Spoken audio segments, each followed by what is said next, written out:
Hermanos, damos gracias a Dios por la oportunidad de compartir nuestro curso de bibliología. Estamos en la hora 14 de nuestro material. La hemos titulado Análisis sobre las versiones. Y hay una tarea para esta hora. Recuerden que son tareas de una página, no son trabajos muy extensos.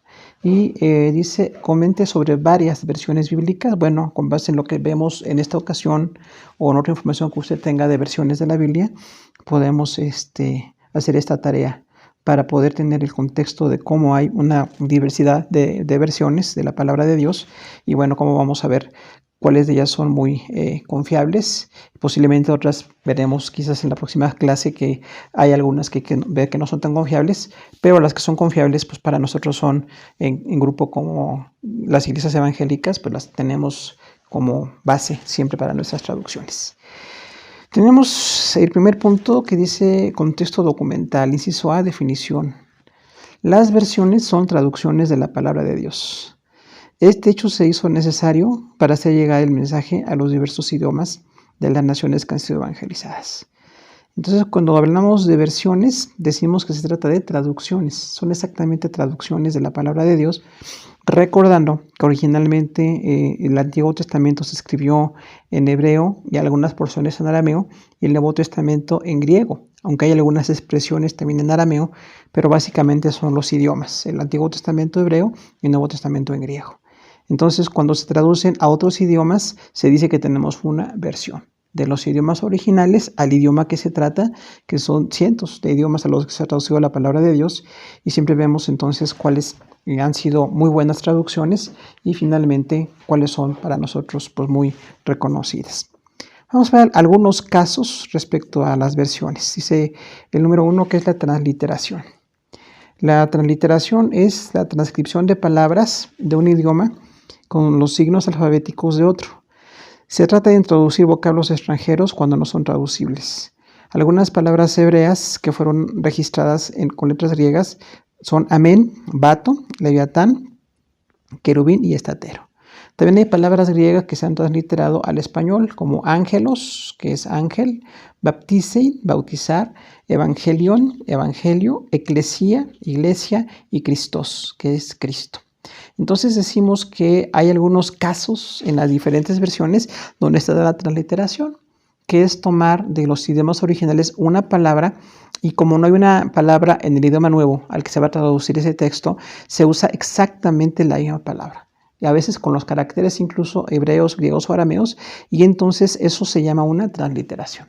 Pero es un recurso totalmente bueno, porque finalmente cuando tratamos de dar esa traducción y no existe la palabra exacta para darle el significado preciso, entonces podemos ver que se han traído esas palabras allí. Si ustedes ven las palabras griegas amén, que todos sabemos que significa desierto, que significa un asentimiento de algo muy solemne, bato, que es una medida también, cuando había compras y ventas, había el bato, leviatán, que hemos traducido como un cocodrilo, o posiblemente alguna bestia muy grande en el mar, pero está la palabra leviatán y originalmente es griega. La palabra querubín, que es un ángel que adora a Dios, entonces ahí es esa palabra exactamente en español, la tenemos como venía del griego, que era querubín exactamente. Y la palabra estatero, que recordamos que es una moneda de muy baja denominación en el contexto del Señor Jesús. Entonces esa palabra estatero no es español, es originalmente griego, pero al traducirla se tiene que explicar. Por eso decimos que cuando hay una transliteración se tiene que explicar por qué esa palabra se tradujo, dado que no había un equivalente en el idioma nuevo. Y algunas palabras también griegas transliteradas al español, decíamos para nosotros la palabra ángel, que es muy conocida, la palabra ángelos, entonces realmente fue exactamente lo mismo, ¿no? De ángelos se traduce al español ángel. Bautizar, que no había un término en español, viene de baptisein, entonces baptisein para nosotros de bautizar, conocemos todos muy bien que es sumergir o pintar, en el caso de teñir algunas telas.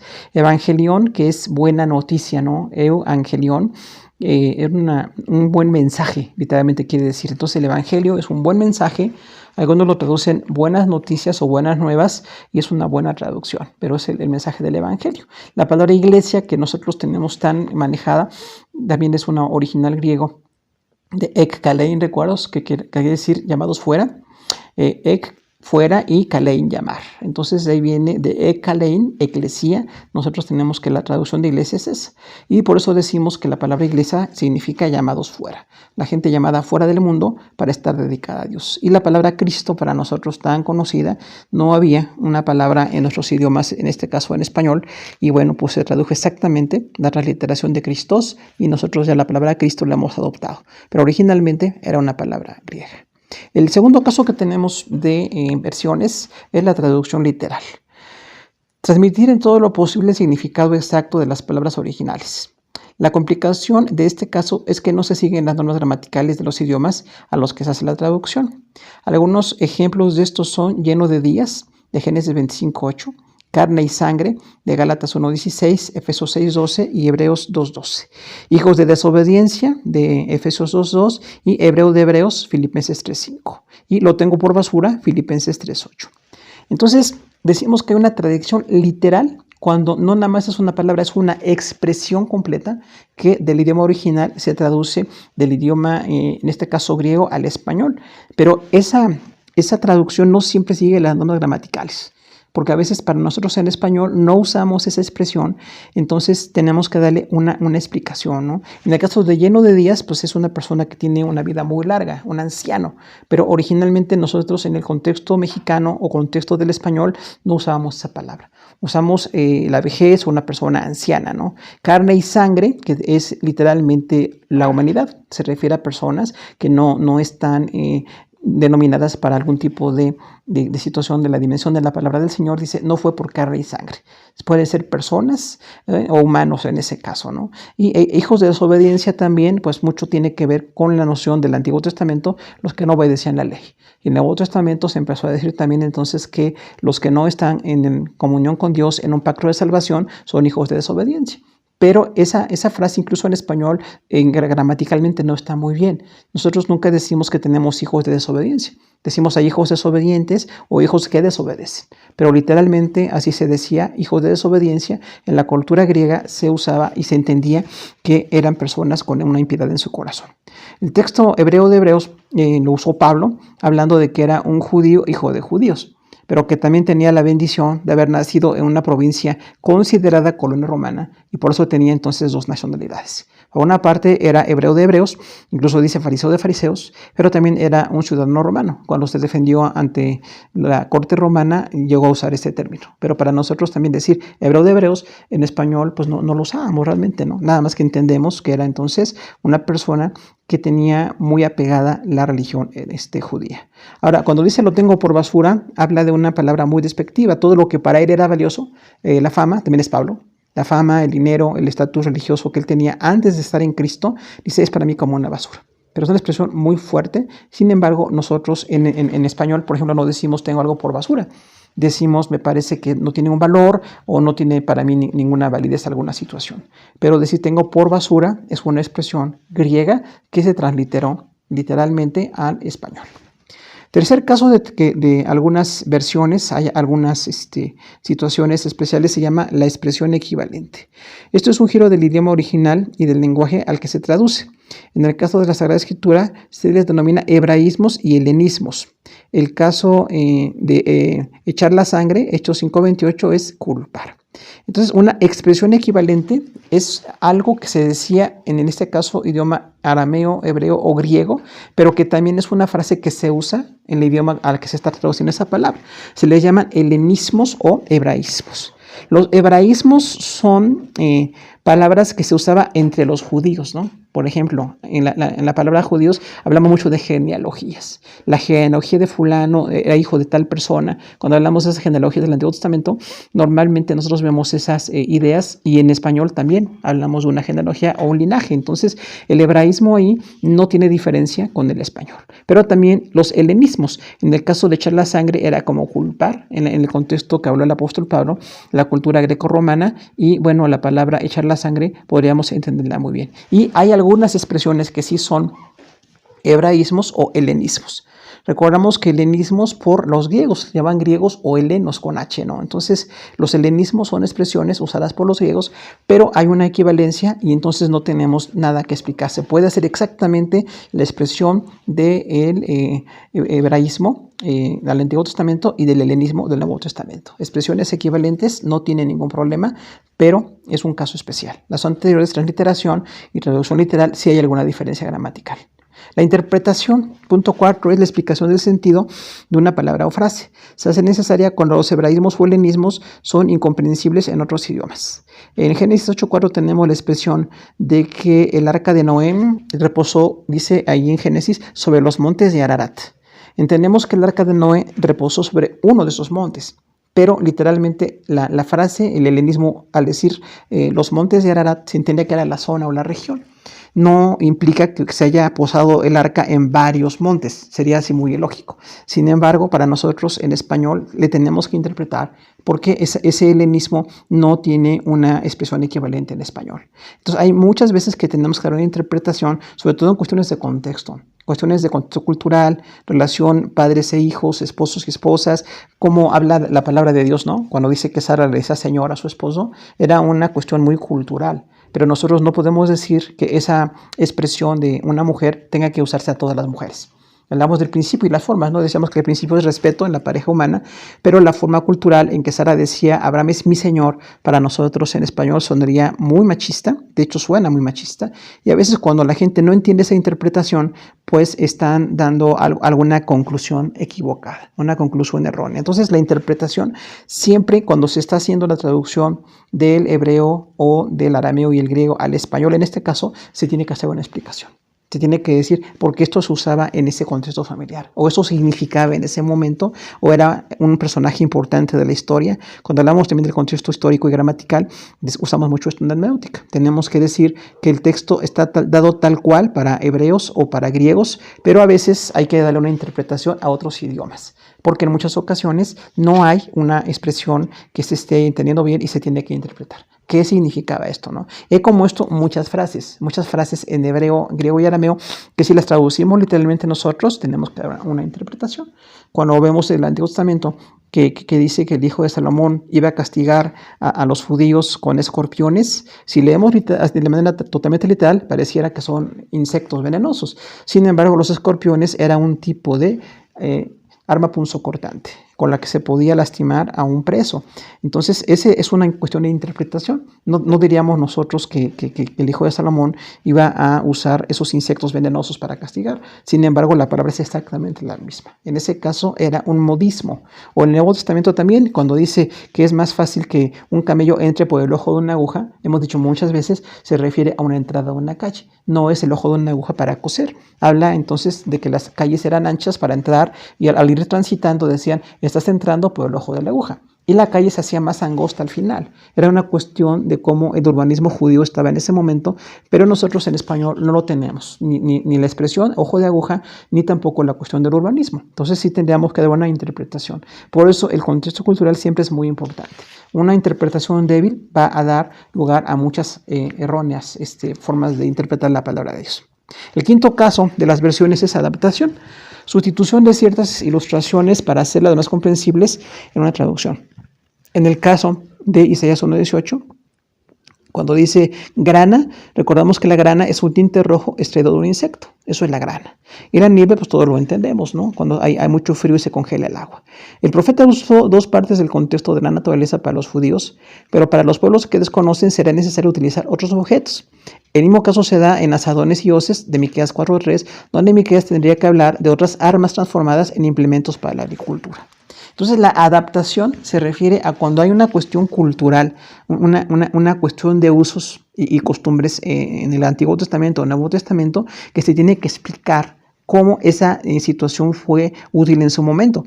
Recordemos que Dios dio su palabra originalmente con un autor o un escritor a un pueblo, que era el pueblo judío, Antiguo Testamento, Nuevo Testamento, pueblo judío y luego la iglesia también.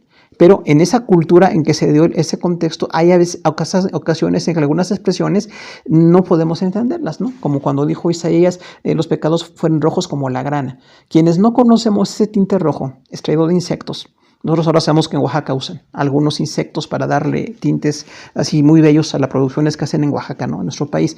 Pero en otros países que no usen ese tipo de insectos para pintar una tela, se tendría que dar una equivalencia. Se tiene que dar una adaptación y decir, esto es algo muy intenso, un color intenso que significa el pecado. O la nieve que significa la blancura, ¿no? Así como de estar un tinte muy rojo mi pecado, ahora mi vida después de la sangre de Cristo es como la nieve, es blanca. Entonces habla de una interpretación literalmente ahí. O el caso de Miqueas 4:3, cuando dice que van a cambiar a cedones y hoces para que ya no hagan armas, sino hagan implementos de agricultura. Esto implica la paz. La paz que tiene que haber para una persona que ya tiene el plan de Dios en su vida. Deja de haber armas para poder asesinar o para evitar que lo asesinen, pero entonces se producen algunos implementos productivos, implementos de agricultura. Esto se llama adaptación. En alguna ocasión, algún misionero ha escrito que cuando predicó de la salvación les habló de las ovejas. Sin embargo, en esta cultura no había ovejas. No había ovejas y entonces entendieron que era un animal, que era un de consumo muy común y literalmente él usó una especie de cerdo montés, ¿verdad? Se llamaba babirusa y entonces hizo la Santa Cena sacrificando un cerdo. Para algunos judíos eso sería muy escandaloso. Sin embargo, la adaptación es una manera muy misionera de llevar la palabra de Dios a otras culturas. Y en esa Santa Cena, como no tenían tampoco ni siquiera jugo de uva, lo hicieron entonces con la carne de ese cerdo, especie de jabalí, y con agua. Entonces decían, estamos haciendo una adaptación de la Santa Cena porque en este lugar no hay jugos de uva, ni entienden el jugo de uva y qué significa el jugo de uva. Para ellos la pureza la daba el agua. Entonces la pureza de la sangre de Cristo se ilustró con agua en esa cultura. Entonces muchas ocasiones se requiere hacer adaptación. En otra ocasión, algún misionero también decía que cuando hablaba en África, para hablar del descanso que nos da Cristo, usaban una palabra que no hay equivalente para decirles que iban a descansar en el Señor. Y decía, van a tener que dejar sus cargas en Dios. Hasta que encontró que muchas personas en esa cultura africana eran cargadores para muchas cuestiones de turismo y había unas mesas donde ellos echaban la carga para descansar. Y él usó entonces la palabra de esa mesa. Dijo, Jesús es como una mesa para descansar.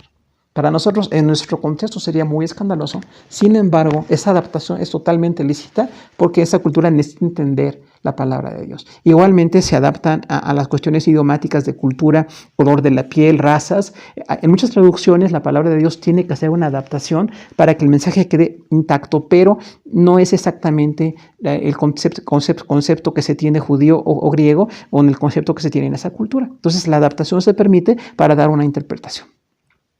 Podemos concluir que las versiones tienen algunas dificultades idiomáticas, pero la labor de los traductores debe superar estos retos para mantener el mensaje bíblico original y hacerlo llegar con fidelidad a la multitud de idiomas que en el mundo tienen urgente necesidad de la palabra de Dios. Esa es nuestra conclusión. Concluimos que las traducciones a veces traen algunas complicaciones, como casos de situaciones culturales que hemos dicho ya, cuestiones de idioma o de cultura o de usos, pero se tienen que interpretar con mucha inteligencia, con la guía del Espíritu Santo, para que esa cultura reciba la palabra de Dios. No es tan importante entonces la forma cultural, lo importante es el principio. El principio es lo más importante y la forma cultural puede ser un poquito diferente, ¿no? O algunas personas dicen cómo hacen templos en otras culturas. Hacen templos tipo choza, hacen templos al aire libre, hay templos muy grandes, muy pequeños. Cada raza y cada cultura se adapta a lo que es una reunión. Pero no diríamos que un templo tiene que ser como era el templo de Jerusalén o los templos que usamos nosotros en Occidente. Entonces, si vamos a dar la palabra de Dios a todas las naciones, tenemos que adaptarnos. Hay que extender un poquito la idea de cómo no es la cultura mexicana, no es la cultura urbana en la que vivimos nosotros, sino que los misioneros tienen que llevar la palabra a esas culturas muy distantes y muy distintas y tienen que hacer una adaptación, sin que esto quiera decir una mala interpretación. Más bien es una extensión del idioma para que la gente entienda. Vamos a clasificar estas situaciones de las versiones y dice número 2, clasificación paráfrasis. Se trata de una traducción libre, ampliada del texto original para hacerla entendible. Observamos esto en la Biblia al día o la Biblia viviente. Entonces, las paráfrasis es así como una traducción de la palabra de Dios, pero en términos equivalentes.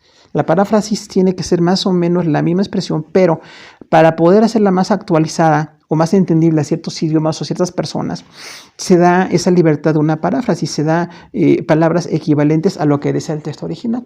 Hay alguna complicación, porque no siempre hay una precisión en una paráfrasis, pero puede ser un recurso para que la gente entienda. Sobre todo cuando la cultura está muy lejos, cuestiones culturales de los judíos o de la iglesia del primer siglo, que para nosotros es algo muy distante, se tendría que hacer una interpretación. Algunos usos, algunos muebles, algunas situaciones de cultura, se tendría que hacer una paráfrasis ahí, ¿no? O títulos. Por ejemplo, para nosotros el faraón o el emperador de Roma a lo mejor hoy día sería un rey o sería una persona, un magnitario muy importante, un dignatario así en alguna cultura. Pero estas traducciones, quizás algunos la han leído, la Biblia al día o la Biblia viviente, las dos son paráfrasis de la Biblia. Inciso B, revisiones. Se les puede también llamar versiones corregidas, una traducción que se modifica debido al conocimiento de nuevos manuscritos y a la actualización del idioma particular. Entonces, las revisiones no son traducciones completas. Ya de una traducción a un idioma, en ese mismo idioma alguien más revisa en ese idioma. Sin meterse con el hebreo, en el griego, en el arameo, nada más actualizan el lenguaje. Diríamos es una actualización del lenguaje, pero es un buen recurso para que la gente entienda, porque a veces, como veremos, si os permite, en esta clase y en la que sigue, cuando hablemos de la Biblia en español, cómo tuvo que evolucionar nuestro idioma en varios siglos y no hablamos exactamente nada parecido a lo que hablaban hace 500 años en España. Entonces se tuvo que hacer varias revisiones para que esa palabra se hiciera más entendible. Y eso son versiones críticas, traducciones que resultan del estudio comparativo de los manuscritos bíblicos. La versión moderna es una ilustración de esta circunstancia. Recordamos que hay dos enfoques allí en cuanto a los textos. Esto se llama crítica bíblica. Hay un grupo de teólogos un poquito escépticos que se llamaron críticos y originalmente hicieron lo que se llamó la alta crítica. Y la alta crítica era quitar de la Biblia los textos que no se encontraban en todos los manuscritos, porque recordemos que hablamos de 14,000 manuscritos más o menos, Antiguo y Nuevo Testamento.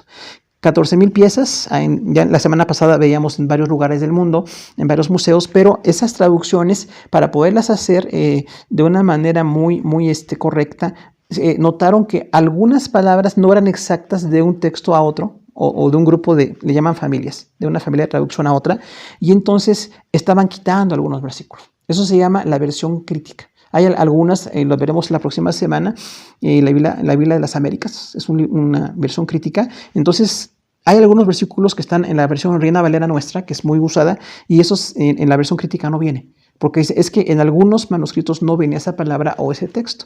Recordamos que todos los manuscritos, que son tantos, lo más ortodoxo es contemplarlos todos. O sea, juntar todos los manuscritos y de esos manuscritos sacar todas las palabras. Esa versión se llama la versión recibida o el texto receptus, textus receptus en latín. Entonces, el texto crítico va a llevar a traducciones a los que les llegan a faltar algunos versículos, porque lo que decían, que no encuentran esos versículos en ningún grupo de traducción.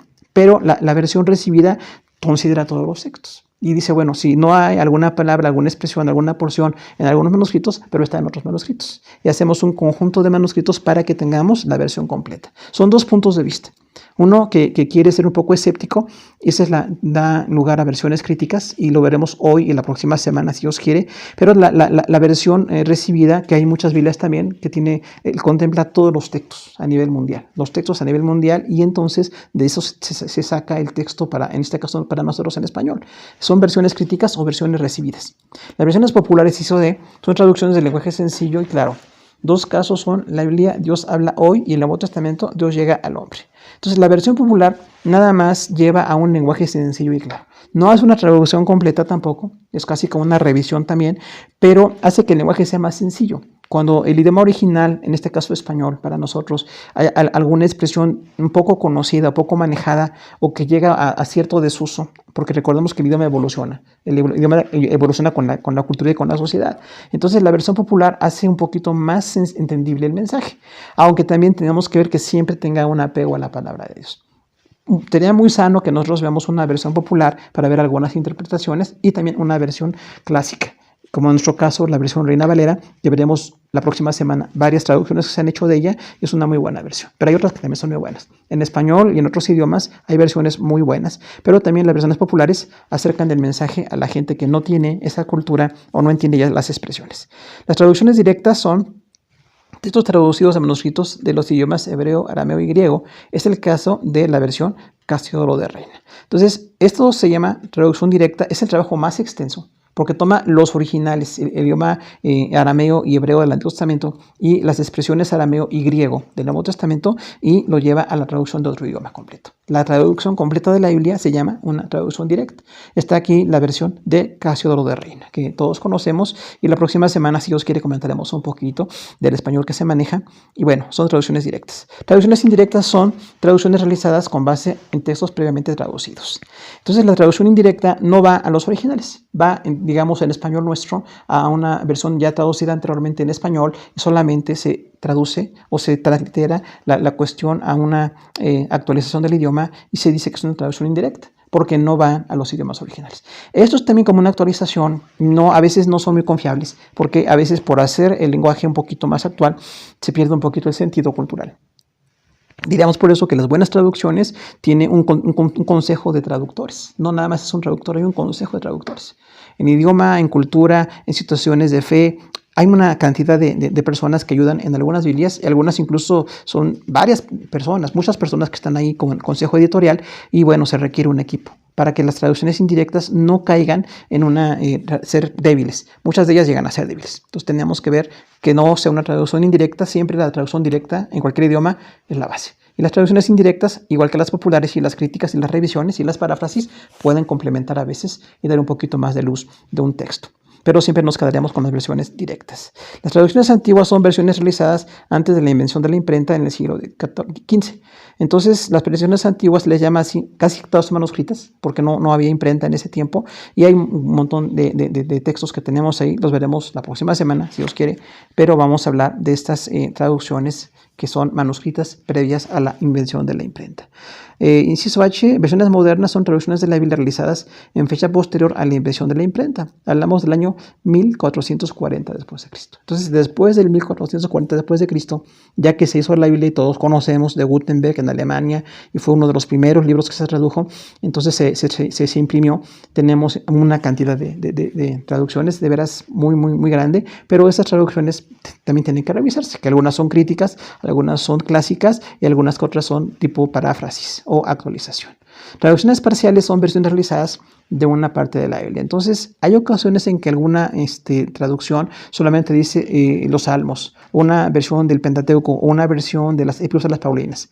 Y también son buenas, pero no es toda la Biblia. Es una traducción parcial y llega a darse sobre todo en gente que estudia idiomas o estudia la Biblia en ese proceso de traducción de los idiomas arameo y griego y hebreo al idioma que se esté tratando en cualquier parte del mundo. Pueden ser versiones parciales porque incluso también se usan misiones. Se da mucho los evangelios, ¿no? Hay algunos lugares donde nada más se tradujo un evangelio, en el caso de Juan, por ejemplo, es de los más traducidos para hacer evangelismo. No se tradujo toda la Biblia, pero a ese idioma el evangelio de Juan se llevó solamente porque era una manera de evangelizar. Entonces casi siempre las versiones parciales tienen la idea un poco del evangelismo. Inciso J son versiones antiguas, vamos a ver que hay varias, arameas, también llamadas targumes, se originaron en el tiempo de Esdras, en que el pueblo judío dejó de hablar hebreo y adoptó el idioma arameo. Esto lo tenemos en Nehemías 8, del 1 al 8. En los rollos de Qumran se encontraron fragmentos de un targum de Levítico y otro de Job. Un targum llamado Onkelos contiene la ley y otro denominado de Jonatán, Ben Uziel, los profetas. Entonces las versiones arameas son muy numerosas porque recordamos que cuando los judíos estuvieron cautivos en Persia y en Babilonia adoptaron el idioma arameo. Entonces hubo un grupo de personas que estaban llevando la palabra de Dios o una parte de la palabra de Dios al idioma arameo. Pero tiene una aportación, porque siempre se traducían del hebreo al arameo. Entonces las versiones arameas o targumes son valiosas y hay muchas que también estaremos viendo si Dios quiere la próxima semana. La versión griega tenemos la Septuaginta, realizada en Alejandría, año 285 al 246 a.C. por 72 eruditos judíos que tradujeron todo el Antiguo Testamento del hebreo al griego. Ya hemos hablado de la Septuaginta, no vamos a mencionarla más hoy, pero es una versión muy connotada, tiene todo el Antiguo Testamento del hebreo al griego y fue hecha por un emperador sirio. Entonces, realmente no fue una cuestión de iglesia o un grupo de iglesias o judíos en ese caso, sino que se tradujo porque era una necesidad de una biblioteca, de un dignatario. Entonces se hizo esa traducción pero es una muy buena traducción. La traducción Septuaginta es muy posible, hemos dicho, que sea la que se usaba en los días de Jesús, porque se hizo exactamente en el 285 al 246 a.C. Entonces era muy reciente esta traducción, y dado que Jesús y la cultura griega estaba muy metida en los tiempos de que Jesús ministró y los apóstoles, hubo mucho seguramente consultar en rollos en las sinagogas o cerca del templo la versión Septuaginta. Versiones siríacas tenemos en el idioma sirio, que es un dialecto de arameo. Es usado por iglesias cristianas. Tenemos la Peshito, así se llama, su nombre significa sencillo. El Antiguo Testamento fue traducido en el año 250 a.C. y no contiene los libros apócrifos. El Nuevo Testamento se realizó en el 550 después de Cristo y no contiene Segunda de Pedro, Segunda y Tercera de Juan, ni Judas, ni Apocalipsis. Entonces la palabra Peshito es una versión siriaca de la palabra, o sea, para un grupo sirio.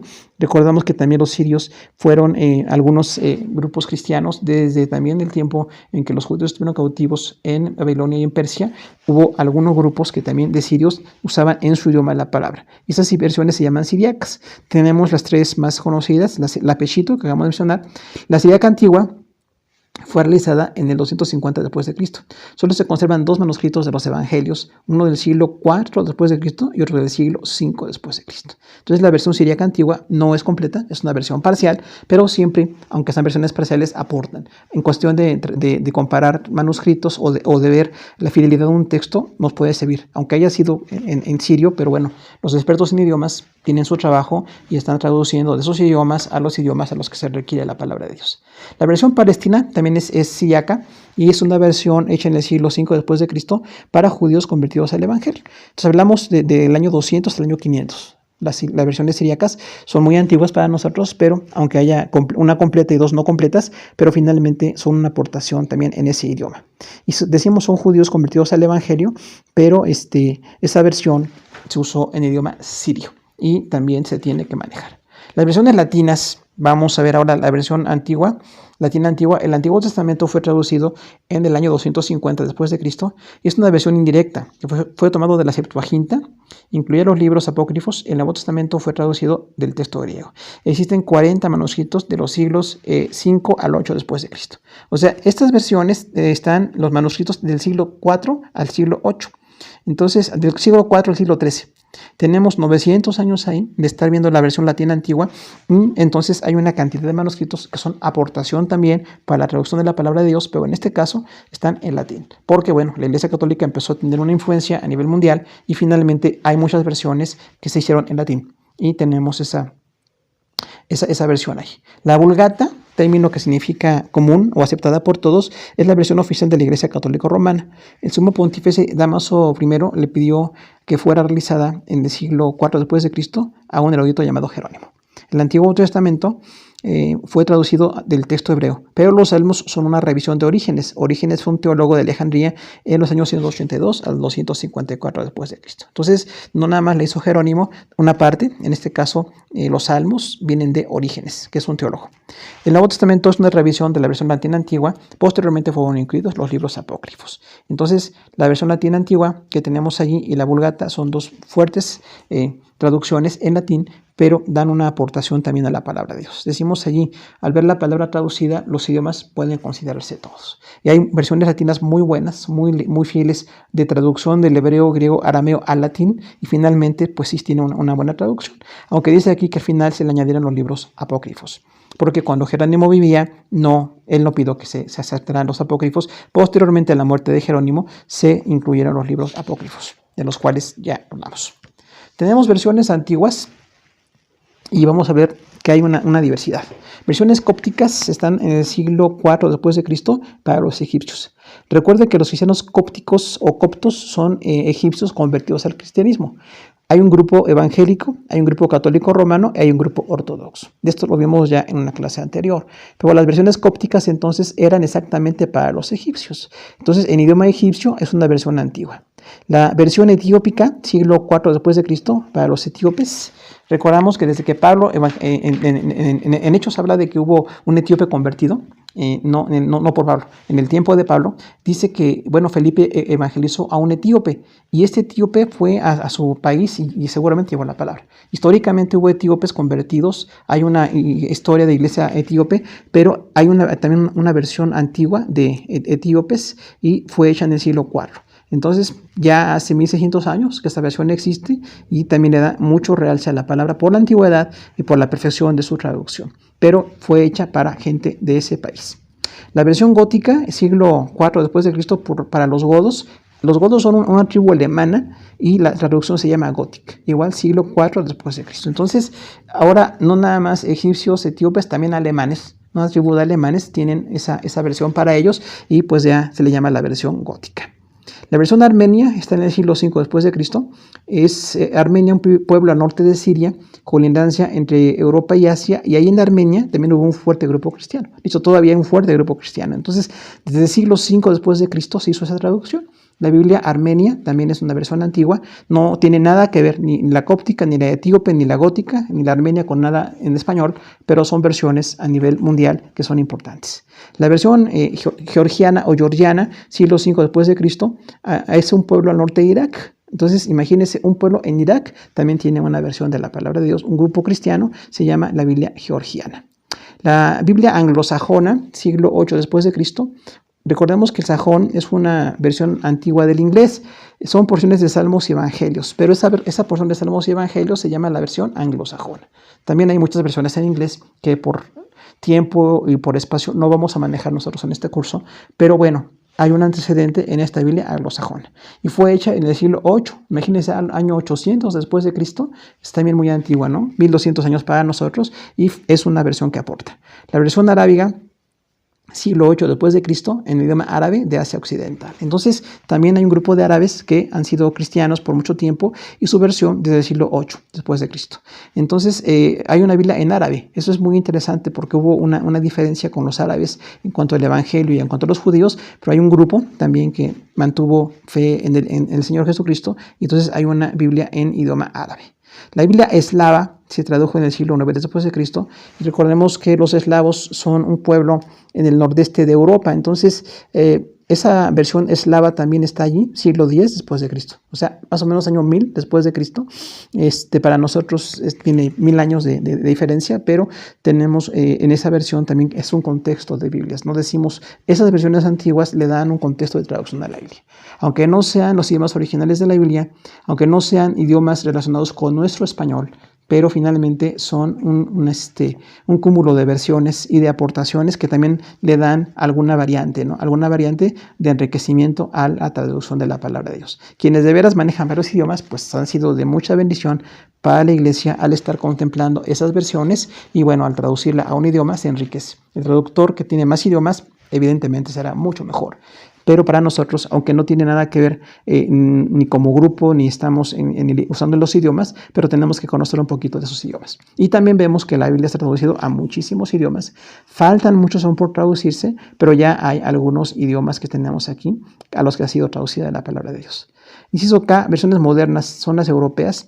Después de la invención de la imprenta, decíamos en el año 1440 después de Cristo y de la Reforma 1517 después de Cristo, impulsaron la necesidad de traducir las Sagradas Escrituras a diversos idiomas. Entonces, las versiones europeas, ahora vamos a otro grupo de traducciones un poco más recientes, del año 1450 al año 1693. La versión castellana de Martín de Lucena se hizo en el año 1450 después de Cristo, o sea, anterior a las Biblias traducidas por Martín Lutero, ya había una traducción, en este caso de Martín a Lucena. Tenemos una versión italiana, hizo de Nicolo, ese se llama el traductor, la hizo en el año 1471 después de Cristo. O sea, para nosotros estos 500 o 600 años de diferencia habla de otros textos muy antiguos que nos hablan de lo importante que ha sido la Biblia, como texto de traducción, como fuente de fe y finalmente a nivel gramatical, a nivel lingüístico, pues se enriquece mucho. Tenemos un libro es más rico, el libro más rico a nivel mundial de traducciones, de idiomas, de culturas y nosotros, gracias a Dios, lo tenemos en nuestro idioma para no tener complicaciones. Pero cuando no había traducciones, se tenían que hacer y por eso también hubo otras más. Una traducción francesa de Juan de Rely en el año 1489 después de Cristo. Entonces también allí en Francia hay una traducción Ya hay otras más, pero esta la hizo en este año Juan de Relly. Inciso D, la cuarta, fíjese, es la de Martín Lutero, se hizo en 1522 después de Cristo. Recordamos que Martín Lutero hizo un trabajo fenomenal. En 2 años tradujo el Antiguo Testamento y el Nuevo Testamento del hebreo y griego al alemán. Entonces, es un erudito, evidentemente, Martín Lutero, pero su Biblia finalmente es una aportación muy grande, y también a nivel mundial, la Biblia de Martín Lutero, ese idioma alemán, pues es una referencia. Es un referente porque la tradujo directamente, fue una traducción directa, una traducción completa, y bueno, es una aportación esta Biblia. La Biblia inglesa de Guillermo Tyndale la hizo en 1525 después de Cristo. Entonces, este traductor también al inglés da una Biblia. Y ahí vienen otras más, en idioma inglés decíamos, ¿no? Inciso F, la Biblia holandesa de Jacobo van Liesvelt, así es, Liesvelt, de 1526 después de Cristo. Entonces, en Holanda también, después de la Reforma, hubo muchas de las pequeñas naciones europeas que se fueron traduciendo a sus idiomas la palabra de Dios, porque estaba habiendo gente convertida. Entonces, la Reforma fue un impulso muy fuerte. Si usted se fija, cuántas Biblias se tradujeron en ese tiempo y a cuántos países llegó la palabra de Dios.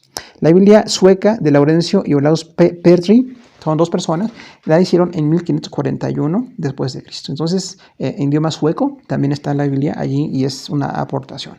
La Biblia portuguesa de Juan Ferreira de Almeida, hecha en 1693 después de Cristo. Entonces, esta versión trae una importancia muy grande en Portugal, pero también en Brasil. La Biblia portuguesa tiene entonces en Europa, en Portugal y en Brasil, y que es un grupo muy fuerte, más fuerte en Brasil que en Portugal, pero la primera Biblia se hizo en Portugal para este idioma. Entonces Dios permitió que hubiera esos traductores de esos idiomas para que su palabra llegara. Recuerde que llega a todas las naciones el plan de Dios. Vemos lo último que tenemos, las Biblias misioneras. El movimiento misionero del siglo 18 después de Cristo ha requerido traducir la palabra de Dios a muchos idiomas y etnias. Esta importante labor ha incluido realizar la Biblia en otros idiomas que no usaban la palabra escrita incluso. Entonces, la Biblia de misioneras es toda una aportación, porque son cientos de traducciones a idiomas de grupos pequeños de cualquier parte del mundo, donde se hacía la labor de evangelismo muy fuerte desde el siglo XVIII. Todos hemos visto las misiones mundiales en estos últimos 3 siglos, pero realmente hacerlo en ese idioma que incluso algunos no usaban palabra escrita. O sea, ahí el misionero llegaba y tenía que enseñarles a las personas cómo se podrían escribir los caracteres de sus idiomas. Es una labor verdaderamente titánica y una labor importantísima, porque la cultura se fortaleció con la palabra de Dios. Ahí vemos incluso que las personas que no tenían palabra escrita en sus idiomas, pues se enriquecieron. Esos lugares se enriquecieron y hay una cantidad de testimonios de misioneros que tradujeron la palabra de Dios. Decíamos, completa o porciones para ese grupo étnico, y ha habido una aportación muy fuerte de Biblias misioneras. Son cientos, no podríamos verlas, solamente vamos a mencionar 4 divisiones. Inciso A, lenguas asiáticas. Entonces hay muchas traducciones para asiáticos en este caso, y gracias a Dios por esa bendición, ¿no? Hablamos de la Biblia en coreano, en Corea del Sur, la iglesia más grande del mundo, imagínense. Entonces hay esa Biblia en coreano, y hay en chino, hay en japonés, hay una cantidad de idiomas asiáticos, y esta traducción, bueno, fue necesaria, hecha por misioneros. Muchos de ellos a veces ni siquiera conocemos sus nombres, pero hay a otros de los que sí conocemos nombres y fechas en que escribieron, e incluso hay textos escritos por ellos. La labor de un misionero que de veras se dedica a predicar la palabra de Dios es relevante. Los idiomas de África, bueno, todos conocemos a David Livingstone, gran misionero en África también, misionero inglés, pero hay una cantidad, son 50 países en África, pero hay una cantidad de grupos idiomáticos o de grupos étnicos. Entonces ha habido muchos idiomas en África que se ha llevado la palabra de Dios. No son todos los grupos, hace falta mucha labor todavía de traducción, pero también hay Biblias en idiomas africanos, o porciones de la Biblia en idiomas africanos. Traducciones a las islas del Océano Pacífico. Hablamos de miles de islas, y esos miles de islas han tenido algunas la bendición de que algún misionero llegó y predicó y tradujo la palabra de Dios. Entonces, en las islas del Pacífico también tenemos esta traducción. No podemos ni por espacio, y tendremos que hacer una investigación mucho más a fondo, pero hay muchas Biblias en esos grupos asiáticos, africanos, del Océano Pacífico. Y también hizo de Biblias misioneras traducidas a los pueblos originarios de América. Entonces, en todas las naciones de América también ha habido misioneros, una labor importantísima, realmente titánica, de llevar la palabra de Dios, aún del español, a esos grupos nativos de América que son tan distintos sus idiomas. Bueno, gracias a Dios que tenemos esa bendición. En alguna ocasión nos tocó ver la Biblia en Totonaco, cuando estamos trabajando con los grupos de Veracruz, y es una bendición ver que es un idioma tan distinto, tan rico, tan de veras pues muy expresivo, pero hay algunas porciones de la Biblia. Como este idioma, hay muchos otros, y si vamos a cada país, hay mucho que decir. Y se ha habido algunos estudios de misioneros que dicen a cuántos idiomas ha traducido la palabra de Dios o quién tradujo. Incluso algunos misioneros tradujeron a varios idiomas y de varias naciones la palabra de Dios. Ha habido gente muy capaz entre los misioneros que llevan la palabra de Dios y su aportación es tan valiosa, realmente, porque a veces no se reconoce que ese idioma se empezó a dar a conocer hasta por escrito por la labor de un misionero. Entonces, la labor de la gente de Dios en estos continentes del mundo ha sido importantísima. Gracias a Dios por todas las versiones y traducciones de la palabra del Señor. Amados hermanos, terminamos la clase, seguimos a sus órdenes y les amamos y les enviamos todo nuestro cariño en Cristo. Gracias por escucharnos.